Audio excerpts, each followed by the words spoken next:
What is going on, everybody? I hope you are all having a wonderful Thursday. Today, we will be going over 10 different comics with a bonus 3 that you can read if you have never read any comics before and just want to get into the medium.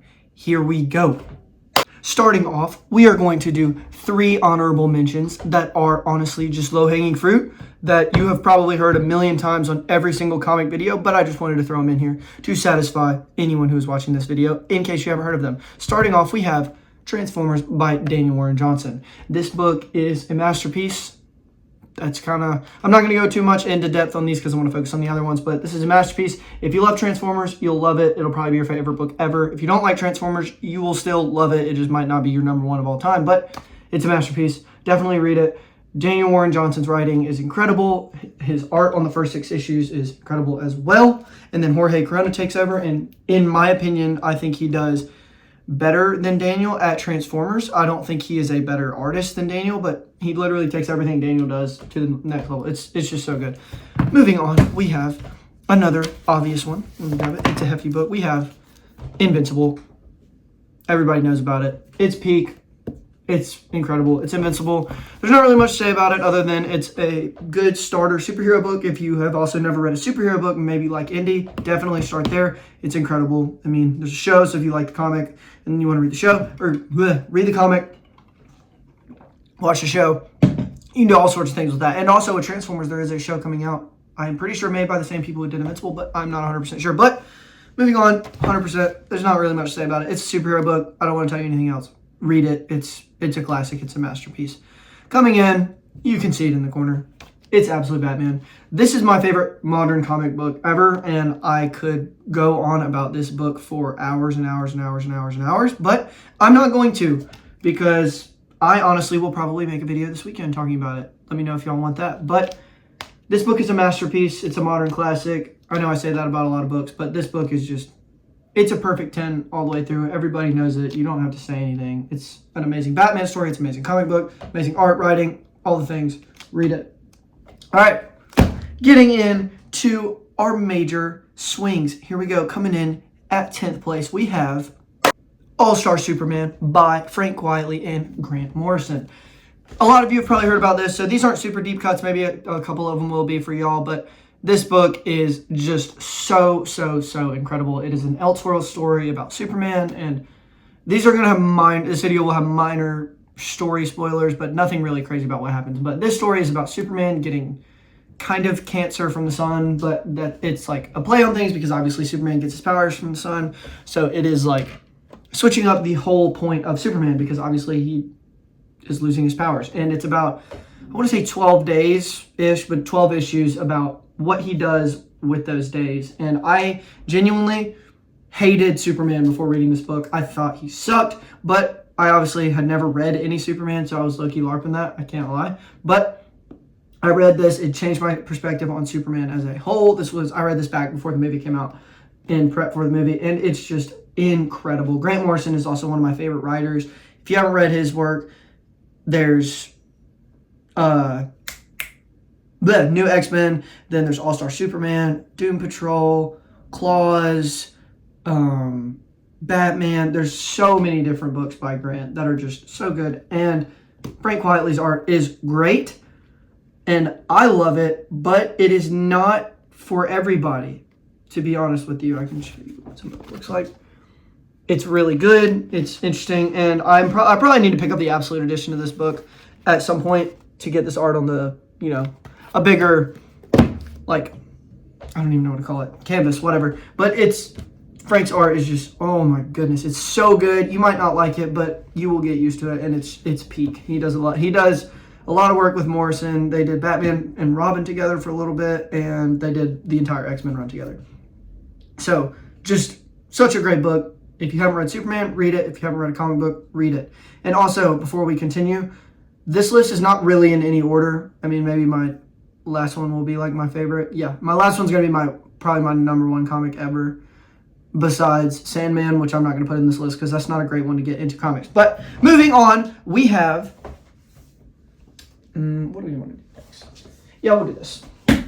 We have Scott Pilgrim from Brian Lee O'Malley. This book is so good, and it's, I don't want to say underrated, but it is, because a lot of people know what Scott Pilgrim is, and a lot of people who have read the comic love it and worship it, but then there's people who just know nothing about Scott Pilgrim, and it's like, wow. And then there's people who've seen the movie and don't know it's a comic or haven't read the comic, but I like the movie. It's great. I have not seen the anime of it. I probably need to put that on my list at some point, but this basically is, if you liked anything about the movie, every single thing in this book is better, and there's more of it. So it's longer, it's funnier, it's more depressing, but in a good way. The story's longer, the characters are better, the art is just so good and easy to consume. It's like, let me see if I can find it. It's so good, and it's a classic, it's a modern classic of storytelling. Like, let me show you. Oh my goodness, this is one of my favorites in the whole series. It's so good. And if you want a little summary of it, it is like a mixture of an 80s, 90s fighting video game with anime, with a mix of it being like a soap opera. So there's not really anything in this world in any form of media that's like Scott Pilgrim, except other Scott Pilgrim media, like the movie or the anime. But definitely check it out. I love this book. It's a great starter, as it's simple, but it's good. It's so good. And the more you read it, the more it gets. Probably going to do my third read soon. I really need to do that, but it's great. Moving on. This one might actually piss some people off, because I know a lot of people don't like this book, but I'm going to throw in Nightwing by Tom Taylor. I have only read the first Omni of this, and I know all the trades are out, but I am waiting for the second one to come in. This is not one of my favorite comics of all time, but it is great.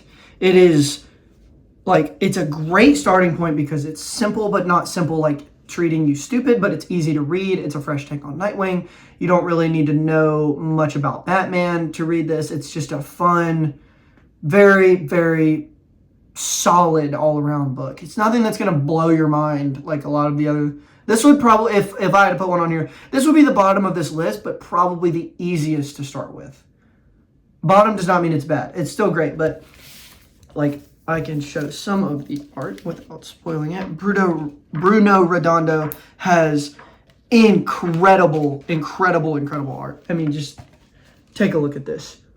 It's so good. The art is beautiful. It's bright. It's vibrant. It's a good modern book. And if you are interested in Nightwing at all, definitely check it out. This is the only Nightwing story I've read, so I cannot call myself a Nightwing fan, but it's really good. I like Tom Taylor's writing a pretty decent amount, but I mean, Bruno's art, I wouldn't say it carries it, but it is the shining point of this book. Definitely check this out. Bottom of the list, but easiest to get into. I can definitely give that one a ranking. But moving on, coming up next, we have The Long Halloween by Jeff Loeb and Tim Sale. If you know anything about comics or have been inside of a comic store, you probably know what this is. If not, let me explain. Jeff Loeb and Tim Sale are one of the greatest comic duos of all time. They wrote a series called the Color Series with Hulk Gray, Captain America Blue, Daredevil Yellow, and Captain America White, Spider-Man Blue, Hulk Gray, Daredevil Yellow. Sorry. And then this, and then they did Superman for All Seasons, which is the only book by them I have not read, which I am struggling to get on. But anyways, they are probably the most famous and well-known duo ever in comic book history, and iconic. But this is a great Batman starting point as well as comics. If you want to get into comics, but you know you like Batman, read this. There's not much else I can tell you other than another book that's coming up next. I won't spoil it, but if you might know what I'm talking about. It's got something to do with Batman. But it's so good. It's got all of Batman's rogues in it. There's a story, or his like classic rogues. There's a story about every single one of them in here.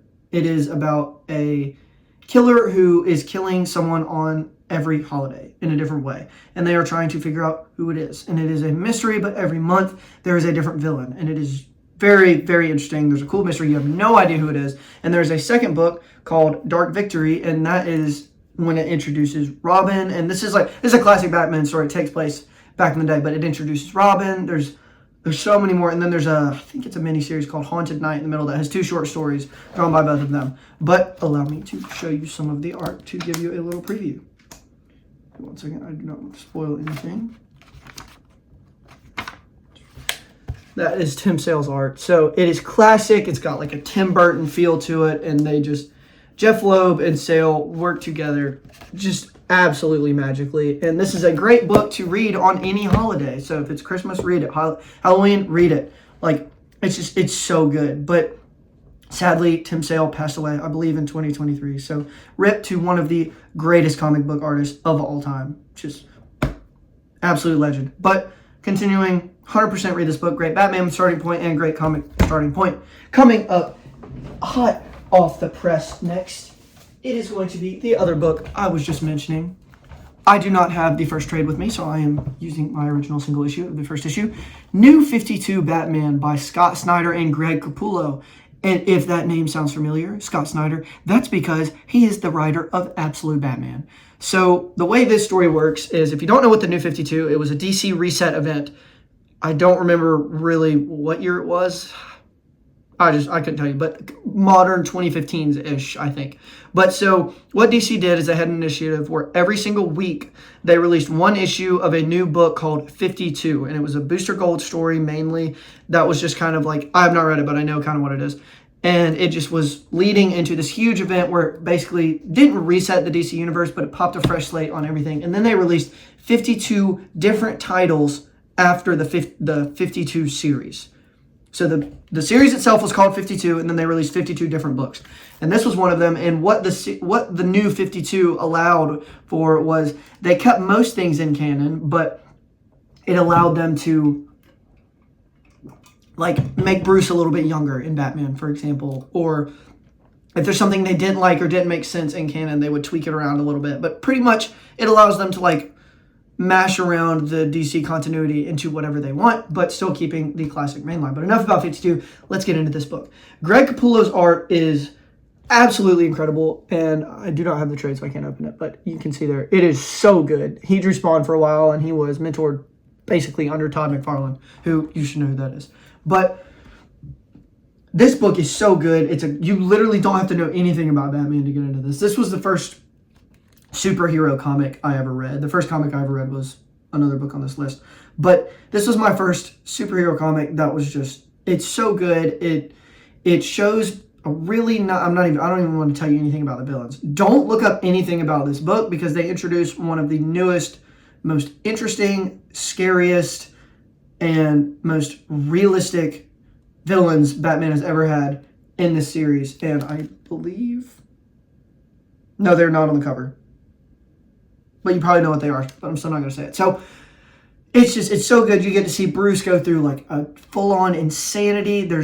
Oh my goodness. I hate the Joker in 90% of Batman books, unless like, except Killing Joke. I don't understand why people hate that joke. I love that book. I love Killing Joke. But the third trade in this series is called A Death of the Family. Not in the family like the classic book, but Death of the Family. And it is one of the most insane, terrifying Joker stories ever. And then there's like different arcs. You could basically read this series in whichever order you want. But Endgame and the final issue, or trade 9, I can't remember what the arc's called, but Endgame and the last trade leading up to the epilogue are literally the greatest, in my opinion, Batman books of all time, and probably DC books. Like, I literally cannot tell you anything about it. But please do yourself a favor. And honestly, if you don't read anything else on this list and you just want to have a casual best read ever right off the bat, just grab this. It's easy, but it's a masterpiece in every way, and it summarizes Batman, superhero books, comic books in general. It's just a total modern classic. Please do yourself a favor and read it. But coming hot up on its heels, I will say, in my opinion, is Absolute Batman for the best Batman book of all time. And I know that's kind of crazy to say because I have read Grant Morrison's run, so don't come after me about that in the comments. But I think so. I think that's a possibility. And then coming up next, Fables by Bill Willingham and Mark Buckingham. If you do not know what this book is, you might have heard of it from the Wolf Among Us video game. This series is incredible and is never talked about enough ever. It is a absolute beautiful perfection of a comic book. And some of these books I'm just showing you will be in your top 10, I can guarantee it, but they are also good starters. The art in here is incredible. It's a dark series. It's kind of older. It ran for around, I want to say, a couple hundred issues. But the art is so good. It starts off with a different artist and then switch to Mark Buckingham, who I have met. And he is a super, super cool dude. I love his stuff. But, like, I mean, look at this. I'm just showing you some of the art, and then I'll explain what it's about. So, essentially, it is about if you took all of the classic fairy tales like Big Bad Wolf, Snow White, The Three Pigs, The Jungle Book, like some of the Egyptian genie stories, Red Riding Hood, all the things, and you threw them into one DC Vertigo book. And if you don't know what Vertigo is, it is DC's dark comic line that is usually for more mature readers. And Fables basically adapts that perfectly. And it is just about these fairy tales or fables living in the real world, going through real world things while fighting other fables. And the first is a mystery about it's a murder mystery about, I think it's who killed someone. I can't remember who it is. Or I can't remember, but I can't tell you who it is. But it's who killed somebody, and it's a great book. It's very dark, so be warned, there's some very disturbing stuff in here. But it is just, it's so good. This book is never talked about. I really don't understand why. The art is so consistent. Mark Buckingham is a very kind of simple-ish artist. So it's not going to like wow every single person on the second they look on a page because they're so used to these modern people like Nick Dragotta, who's incredible. But it's a different style. It's more simple, but his composition is just incredible. It's so good, and the writing is just fantastic. It's a great book. It's a very emotional book, and it'll teach you a lot about yourself. If you have not read this, check it out. It's a fantastic starting point. Hot off the book, we have The Preacher. Okay, so major warning about this book. This book is insane. And if you don't know who the writer of this book is, let me just tell you now, it's Garth Ennis. And if you know anything about Garth Ennis, you know that dude is kind of nuts. And he writes some crazy comic books. But I don't understand why people hate his work. Because he's an amazing writer, but he just writes weird books. So this book is a very kind of controversial premise about someone named Jesse Custer who essentially gets the power of God, and it's called the Word. And he can tell anyone what to do, and they have to do it. And I don't want to tell you anything about that, but there's a lot of religious things in here. It's drawn by Steve Dillon. And oh my goodness, if you haven't seen Steve Dillon's art, it is so good. Hold on, let me see if I can show you some stuff in here without spoiling anything. But be very warned, this book is about as rated R as it can possibly get. And if you know Garth Ennis, you know that. I'm trying not to make sure I don't immediately lose any chances of this video being shown to anybody by showing this. But, like, I mean, just look at this art. It's so good. And it's a fast read. You can finish this so fast. I only have the first Absolute Edition, but I have the whole series in trade. But it's essentially, if you are not into dark, edgy comics, do not read this book. So heavy trigger warning here. Stay away from this book if you can't handle sensitive subjects, like all the trigger warnings that I'm not going to say. But everything is in this book.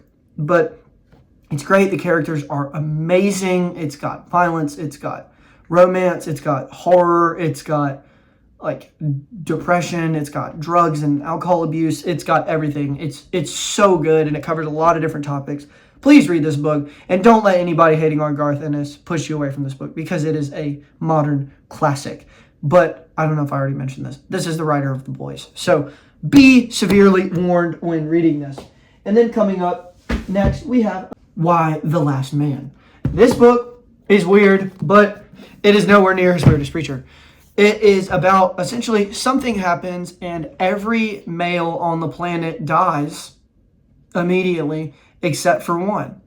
And just from saying that, it's like, oh, that's an interesting premise. But you have to think about what would happen in this scenario. Obviously, A, to that one man, and B, to the whole world. Not just socially, but you have to think about all the car wrecks that would happen, all the plane crashes that would happen, buildings would fall down, like so many different things that would happen that would destroy the world. And there's a lot you don't think about that would happen in this book, like him having to hide as a girl. It's really good, and it's written by Brian K. Vaughan, who is one of the best comic book writers ever.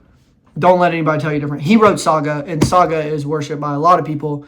I don't really feel the same about Saga because I think it's really weird, but it's a good story. I've read all of it, but I think it's really weird. I think if you're going to read a Brian K. Vaughan book, you need to read this. It's a simple read.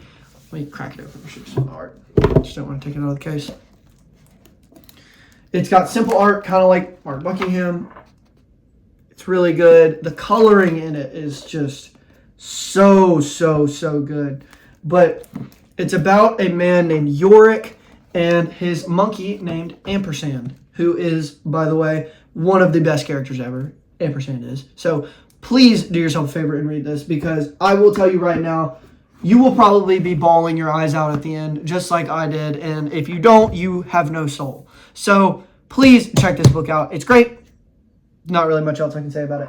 And then moving on, we have another underrated classic. This book is written by Stephen King's son. So the story behind this book is, this was the first comic book I ever read when I was a child, and then I reread it like, I don't know, 4 or 5 years ago, and this was what kind of kickstarted me back into comics as a whole.